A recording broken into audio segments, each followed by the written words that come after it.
کہ وَسَارِعُوا إِلَى مَغْفِرَةٍ مِّن رَّبِّكُمْ وَجَنَّةٍ، کہ تم سبقت کرو، بڑھو، آگے کو چلو مغفرت کی جانب، مغفرت کو حاصل کرنے کی کوشش کرو، وہ مغفرت جو اپنے رب کی طرف سے آپ کو ملے گی، اپنے عمل کے بلبوتے پر نہیں مل سکتی جنت مغفرت، اللہ کی جانب سے فضل و کرم ہوگا، اللہ کی رحمت اور نوازش ہوگی تو مغفرت ہو جائے گی بندے کی۔ لیکن اسباب تو اختیار کرنے پڑیں گے، ہاتھ پہ ہاتھ رکھ کر، جیسے ہم دنیا کے کاموں میں نہیں بیٹھتے، کھیت میں جاتے ہیں، تجارت کرتے ہیں، دکان کھولتے ہیں، ملازمت کرتے ہیں، دنیا کے کاموں میں ہم ہاتھ پہ ہاتھ رکھ کر نہیں بیٹھتے، صبح سے شام تک کوشش کرتے ہیں، اور کوشش کرنی بھی چاہیے۔ تو اسی طریقے سے دین کے بارے میں بھی ہمیں حکم ہے کہ مسارعت کرو، مبادرت کرو، سبقت کرو، آگے بڑھو مغفرت کو حاصل کرنے کے لیے اور جنت کو حاصل کرنے کے لیے۔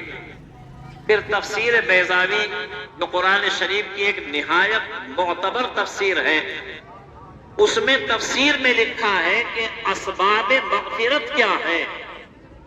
مغفرت تو چاہتے ہیں کہ ہماری مغفرت ہو جائے، ہماری بخشش ہو جائے، ہمیں جنت مل جائے، ہر آدمی کی دلی خواہش اور دلی تمنا ہے، اور جس کی مغفرت ہو گئی تو اس کو تو بڑی کامیابی حاصل ہو گئی۔ قرآن شریف کی آیت ہے فَمَنْ زُحْزِحَ عَنِ النَّارِ وَأُدْخِلَ الْجَنَّةَ فَقَدْ فَازَ، کہ جو آدمی جہنم سے بچا لیا گیا اور جنت میں داخل کر دیا گیا، بس اس کے لیے کامیابی ہے۔ اصل کامیابی یہی ہے، جہنم سے بچا لیا جائے اور جنت میں داخل کر دیا جائے، یہی بڑی سعادت اور بڑی کامیابی ہے۔ رہا مال، دولت، عہدے، حکومت، بلڈنگیں، عیش و آرام کی چیزیں، یہ سب کی سب ایک نہ ایک دن ختم ہو جائے گی۔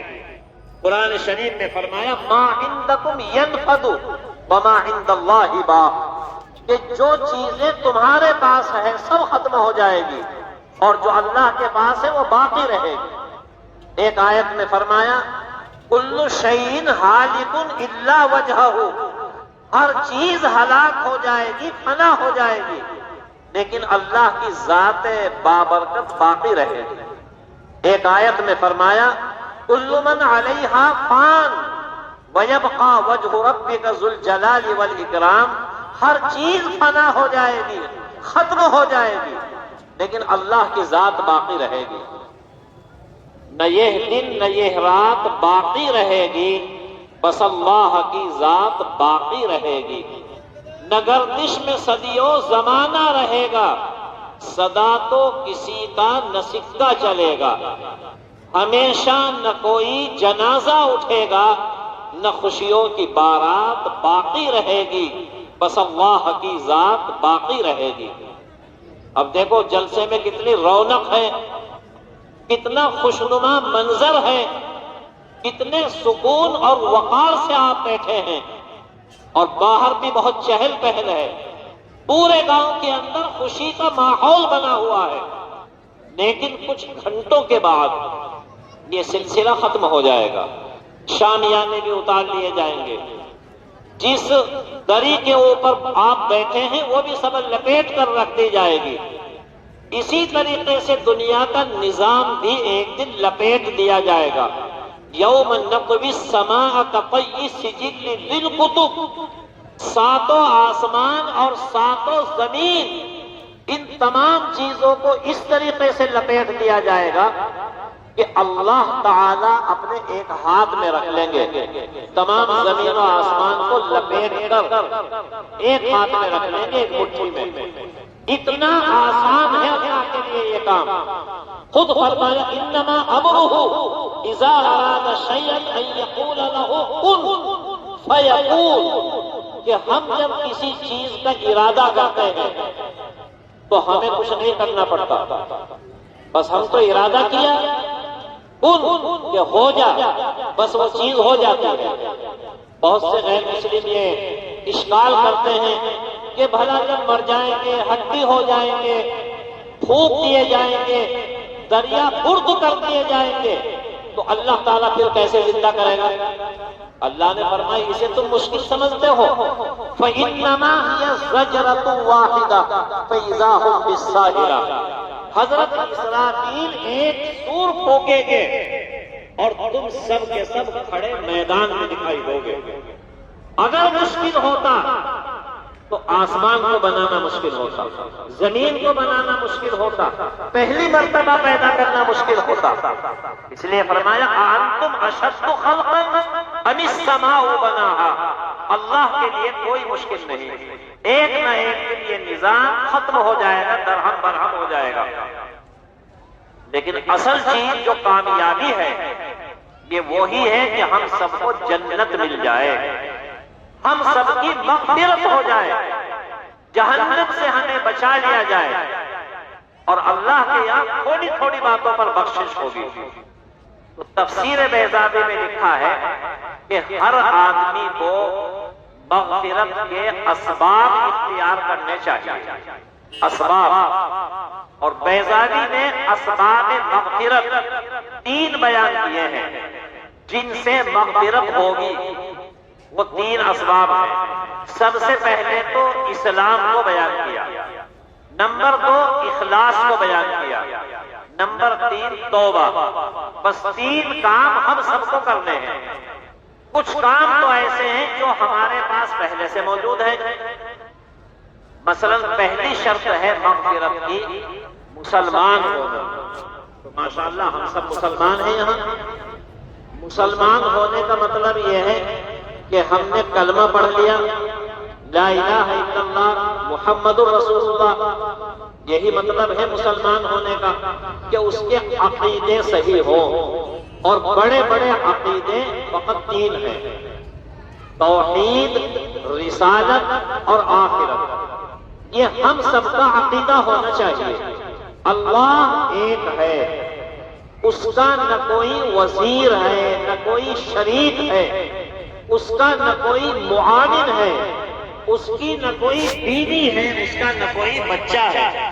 بدیع السماوات والارض انا یکون له ولد ولم یکن له صاحبہ، اس کی تو کوئی بیوی بھی نہیں ہے، تو بچہ کہاں سے ہو جائے گا؟ بالکل اکیلا ہے وہ۔ اللہ احد، اللہ الصمد، لم یلد ولم یولد ولم یکن له کفوا احد، بالکل اکیلا ہے۔ شہید اللہ انہ لا الہ الا ہو، فقط بالکل اکیلا ہے۔ وَإِلَٰهُكُمْ إِلَٰهٌ وَاحِدٌ، تمہارا معبود فقط ایک معبود ہے۔ لَيْسَ كَمِثْلِهِ شَيْءٌ، اس جیسا کوئی ہو ہی نہیں سکتا، اکیلا ہے بالکل۔ ایک عقیدہ بھی ہے۔ اور دوسرا عقیدہ یہ ہے کہ حضرت محمد صلی اللہ علیہ وسلم آخری نبی ہے۔ اور تیسرا عقیدہ ہے کہ مرنے کے بعد یہ سلسلہ ختم ہو جائے گا اور دوسری زندگی شروع ہو جائے گی۔ مرنے سے قصہ ختم نہیں ہوگا۔ یہ برادران وطن جو کہتے ہیں کہ بھئی مر گئے تو قصہ ختم ہو جائے گا، قصہ تو شروع ہوگا مرنے کے بعد۔ ایک زندگی ختم ہو جائے گی، دوسری زندگی برزخ کی شروع ہو جائے گی، اور برزخ کے بعد پھر قیامت کی زندگی شروع ہو جائے گی، آخرت کی زندگی شروع ہو جائے گی۔ تو یہ عقیدے ہونے چاہیے بڑے بڑے۔ یہ سب سے پہلی چیز ہے مغفرت حاصل کرنے کے لیے، جنت حاصل کرنے کے لیے پہلی چیز ہے یہ اسلام، مسلمان ہونا۔ تو ہم سب اپنے عقیدے کو درست کر لیں کہ اللہ ایک ہے۔ حضرت محمد صلی اللہ علیہ وسلم آخری نبی ہے، اور مرنے کے بعد دوسری زندگی شروع ہوگی، یہ زندگی ختم ہو جائے گی، دوبارہ کوئی یہاں بھی نہیں آئے گا۔ بہت سے لوگوں کا عقیدہ ہے کہ مرنے کے بعد پھر یہیں آ جائیں گے، جیسے غیر مسلموں کا عقیدہ ہے آواگمن کا، تناسخ ارواح، کہ مر گئے تو پھر دوبارہ پیدا ہو جائیں گے، دوبارہ یہاں کوئی نہیں آئے گا۔ ایک نظام ہے اللہ تعالیٰ کا۔ سب سے پہلی شرط مغفرت حاصل کرنے کے لیے اسلام مسلمان انشاءاللہ ہم سب کی مغفرت اللہ کے یہاں وَإِن مِّن شَيْءٍ إِلَّا عِندَنَا خَزَائِنُهُ، تھوڑی تھوڑی باتوں پر اللہ تعالیٰ بخشش فرمائیں گے۔ تو مسلمان ہونا یہ شرط اول ہے، انشاءاللہ ہم سب کی بخشش ہوگی۔ تھوڑی تھوڑی باتوں پر اللہ تعالیٰ رحم و کرم کو مظاہرہ فرمائیں گے، اپنی صفت جمال کا مظاہرہ فرمائیں گے۔ شرط اول ہے یہ اسلام، اور دوسری شرط ہے اخلاص۔ ایک حدیث شریف میں فرمایا من طلب الدنیا بعمل الآخرہ قمص وجهه ومحق ذکرہ وَأُثْبِتَ اسْمُهُ فِي النَّارِ۔ حدیث میں فرمایا کہ جو آدمی آخرت کے عمل سے دنیا کو حاصل کرے وہ عبادت اس کے منہ پر پھینک کے مار دی جاتی ہے تو آخرت کے لیے۔ مثلا جلسے میں آپ بیٹھے آخرت کے لیے، مسجد میں آپ آتے ہیں آخرت کے لیے، چندہ آپ دیتے ہیں آخرت کے لیے، تو اگر کوئی دنیا کی نیت کر لے اس سے، وہ چیز اس کے منہ پر پھینک کے مار دی جاتی ہے اور اس کا نام و نشان بھی ختم ہو جاتا ہے۔ کوئی نہیں اس کو پوچھتا، نام و نشان بھی ختم، اور اس کا نام جہنمیوں میں لکھ دیا جاتا ہے۔ آپ چندہ دیتے اخلاص کے لیے، مدرسے کی خدمت آپ کرتے ہیں اخلاص کے لیے، نام و نمود کے لیے نہیں۔ بچوں کو آپ بھیجتے ہیں تاکہ بچے قرآن شریف پڑھیں سیکھیں، مدرسے کے اساتذہ کا آپ ادب و احترام کرتے ہیں، مصافحہ ملاتے ہیں آخرت کے لیے۔ دنیا مقصود نہ ہونی چاہیے اس سے، تو ایک ایک چیز کا ثواب لکھا جاتا ہے۔ حدیث میں آتا ہے حضور صلی اللہ علیہ وسلم نے فرمایا کہ میری امت کے اچھے عمل بھی میرے سامنے پیش کیے گئے اور میری امت کے برے عمل بھی میرے سامنے پیش کیے گئے۔ تو حضور صلی اللہ علیہ وسلم نے فرمایا کہ میری امت کا بہترین عمل جو میرے سامنے پیش کیا گیا وہ اماطۃ الاذی عن الطریق ہے، راستے سے تکلیف دینے والی چیز کو ہٹا دینا۔ راستے میں کوئی پتھر پڑا ہے، کوئی کانٹا پڑا ہے، اینٹ پڑی ہے، کوئی گندگی پڑی ہے راستے میں، راستے سے تکلیف دینے والی چیز کو ہٹا دینا، یہ بہترین عمل امت کا حضور کی خدمت میں پیش کیا گیا کہ بہترین عمل یہ ہے۔ تو دیکھو جب راستے سے تکلیف دینے والی چیز کو ہٹانے کا اتنا ثواب ہے تو اپنے جملے سے کسی کو تکلیف پہنچانا، کسی کو ایسی بات کہہ دینا جس سے اس کا دل دکھ جائے، تکلیف پہنچے اسی کو، کسی کو گالی دے دینا، برا کہہ دینا، تو اس کا کتنا بڑا گناہ ہوگا۔ راستے سے تکلیف دہ چیز کو ہٹا دینا یہ بڑا ثواب ہے جو حضور کی خدمت میں پیش کیا گیا۔ اور سب سے خراب عمل جو پیش کیا گیا حضور کی خدمت میں وہ ہے مسجد میں تھوکنا۔ پہلے زمانے میں مسجدیں کچی ہوا کرتی تھی، تو اگر جی متلانے لگے نماز پڑھتے ہوئے تو دائیں طرف تھوکنا جائز نہیں ہے، چونکہ دائیں طرف فرشتہ ہے، یہاں ایک فرشتہ دائیں طرف ہے، ایک فرشتہ بائیں طرف ہے، لیکن یہ دائیں طرف کا فرشتہ امیر ہے اور یہ اس کا مامور ہے، اور امیر کی طرف تھوکنا بہت بڑے گناہ کی بات ہے۔ یہ مدرسے کے اساتذہ، ذمہ داران، علماء، یہ آپ کے امیر ہے، میں تو آپ کا خادم ہوں، میں تو جلسوں میں بغیر بلائے بھی چلا جاتا ہوں۔ ابھی میں بجھولی چلا گیا بغیر بلائے گیا، نگلا امرتی گیا بغیر بلائے گیا، زبردست پور گیا بغیر بلائے گیا، اور 2 دفعہ ابھی یہاں رامپور کے دوسرے مدرسے میں جمعہ پڑھا ہے بغیر بلائے۔ تو میں تو آپ کا خادم ہوں، لیکن یہ اساتذہ، اکابر، علماء یہ آپ کے امیر ہیں، سرپرست ہیں، ذمہ دار ہیں۔ تو حدیث کی کتاب میں آتا ہے کہ دائیں جانب کو تھوکنا، یہ فرشتہ بیٹھا ہوا ہے، یہ امیر ہے، تو بائیں جانب کو تھوکنا چاہیے، نماز پڑھتے ہوئے بھی جائز ہے، یا پھر نیچے تھوکنا چاہیے۔